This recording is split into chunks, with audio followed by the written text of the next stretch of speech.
শুক্রবার। আসেন আপনাদের শুক্রবারের গল্প শোনাই। শুক্রবার দিনটি ছিল আমাদের বাসায় মেহমানে ভরপুর।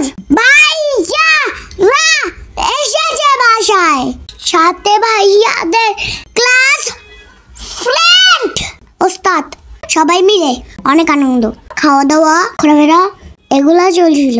কিন্তু মজার ব্যাপার হলো আমি আমার ভাইয়াদের সাথে চলে গিয়েছিলাম একটা বড় প্রোগ্রামটা হলো সঙ্গীত তামিল মিল্লাত মাদ্রাসার। সেখানে অনেক বড় একটা প্রোগ্রাম হয়েছিল, আমরা সেগুলা দেখেছি, উপভোগ করেছি।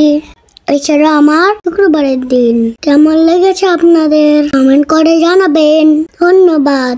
আমি মাসুফ হাসান, আমার জন্য দোয়া করবেন।